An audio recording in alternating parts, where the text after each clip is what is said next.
So let's just get right into this. The United States of America has already given Ukraine about $100 billion military equipment and tactical training in its war against Russia.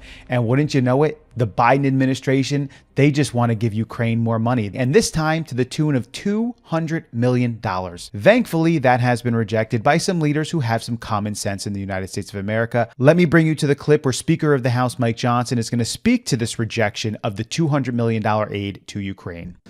Thank you all for being here. Just had a good meeting with President Zelensky. I reiterated to him that we stand with him and against Putin's brutal invasion. The American people stand for freedom, and they're on the right side of this fight. I have asked the White House since the day that I was handed the gavel as Speaker for clarity. We need a clear articulation of the strategy to allow Ukraine to win. And thus far, their responses have been insufficient. They have not provided us the clarity and the detail that we requested over and over since literally 24 hours after I was handed the gavel as Speaker of the House. And so what the Biden administration seems to be asking for is billions of additional dollars with no appropriate oversight, no clear strategy to win, and none of the answers that I think the American people are owed. I have also made very clear from day one that our first condition on any national security supplemental spending package is about our own national security first. The border is an absolute catastrophe, and this is because of the policies of this White House and this administration. We had 12,000 illegal crossings on one day last week alone, on Wednesday. We have almost now 280 known terrorists that have been apprehended at the border. None of this counts the gotaways. If you add the numbers up, it's almost 7 million people who have been encountered at the border just since President Biden took office, and at least 2 million gotaways. This is twice the population of my state of Louisiana. Fentanyl is the leading cause of death for Americans age 18 to 49 in this country. Fentanyl poisoning, because it's allowed over the border. We have human trafficking and all the other terrible things. In the last 3 months, October, November, December alone, we've had more illegal crossings at the border than in any entire year during the Obama administration. The American people see this, they feel it acutely, they see all the terrible societal ills that come from this, and it must be addressed. So I've made this very clear, again, from the very beginning, when I was handed the gavel. We needed clarity on what we're doing in Ukraine and how we'll have proper oversight of the spending of precious taxpayer dollars of the American citizens, and we needed a transformative change at the border. Thus far, we've gotten neither. The Senate has been MIA on this. The House passed H.R. 2 6 months ago, more than 6 months ago. It's been sitting and collecting dust on Chuck Schumer's desk. I have told him personally, I've told the National Security Advisor, the Secretary of State, the Secretary of Defense, that these are our conditions because these are the conditions of the American people. And we are resolute on that. It is not the House's issue right now. The issue is with the White House and the Senate. And I implore them to do their job because the time is urgent, and we do want to do the right thing here. This just makes so much common sense. Speaker of the House Mike Johnson listed 2 things he was looking for.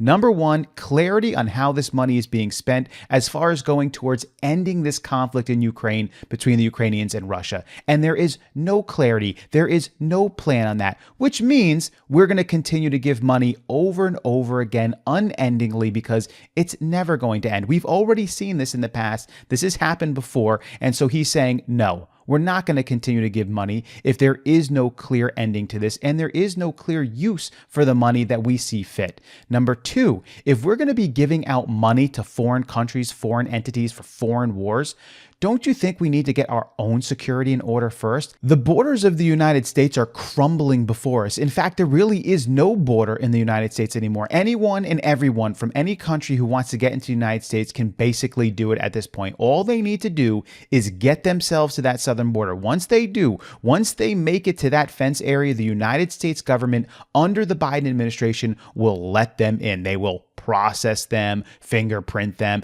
and then they'll let them right in for years and years. And then, of course, they're going to have to go to a court hearing, which they may or may not go to. And these are just the people that they actually catch. There are millions that they do not catch who are inside the United States right now who have never been apprehended, processed, or fingerprinted. And Mike Johnson, Speaker of the House, is saying clearly, if we don't have our own security in order, how can we send over hundreds of millions, if not billions of dollars for the security of another nation, another country. This makes zero sense. So they didn't meet these two common sense criteria. Now, I guarantee you, the media, the left, the Democrats, Schumer, they're all going to spin this. They're going to say the Republicans, they don't care. They don't care about the Ukrainians. They love Putin. They want Russia to win. Obviously, this is not the truth. Do I want Putin to win? No. Do the conservatives want Putin to win? Do we think Putin is a good guy? Absolutely not. But common sense tells you that you cannot just continue to give out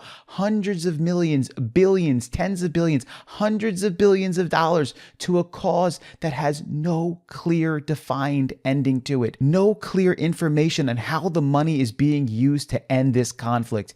And you can't give money to other people if you don't have your own affairs in order. That would be like a person who was swimming in debt, tens of thousands of dollars. Their house is going to be foreclosed on. And some person says, hey, can I borrow $5,000 from you? And the person's like, oh yeah, sure. Your own house isn't in order. How are you going to be giving out money to other people? We have Zelensky going on news stations right now begging for more of your money, more of American taxpayers' money. Please, you got to send it over to us. We're on the front lines. We're fighting. We need your money to be sent to us. Zelensky, here's some news for you. We're being invaded at the southern border right now to the tune of millions of people. We have no security here. Our own borders are very much open under this administration. Our border wall, which was bought and paid for, has now been sold for pennies on the dollar by this administration. And now we're going to send over hundreds of millions of dollars to you. That makes zero sense. I'm sorry. I feel sorry for you. Yes, you got invaded by Putin, and it's a more complicated situation than our media and our government is telling you. Far more complicated than they're telling you. And the United States isn't entirely on the right on this either. Definitely not. And neither is Ukraine. And neither is Putin. We're looking at a bunch of evil people all involved in this thing. But they want to try to tell you that there's just one good and one bad side in this. These people are liars. But we've given you $100 billion. And so has Europe. It's time to end this conflict and end this war. Unfortunately, it doesn't look like you're going to be able to retain all of your lost territory, but surely you will be able to retain most of the Ukraine. So end this conflict, stop getting money from the United States, stop trying to take money from the US taxpayers, and we need to get an administration in here now who is going to solve this problem at the border, because I can tell you the Biden administration, they are so corrupt, they are so evil, they are allowing this invasion of our border because they want to use those people who are coming across as a massive voting bloc in the future, and they know it. We can never allow this to happen. And that is a reason I believe that Donald Trump needs to be voted in 2024. I don't put my hope and my faith in Donald Trump. I put my hope and my faith in Jesus Christ. That is a fact. But Donald Trump, as far as a leader, a world leader here, yeah, he's going to ensure that we are as secure as possible, that we have as much freedom and liberty as possible, and that the United States is put first. You better believe that. What do you think about this? Leave your comment below. I'd love to hear from you all. Catch you on the next video.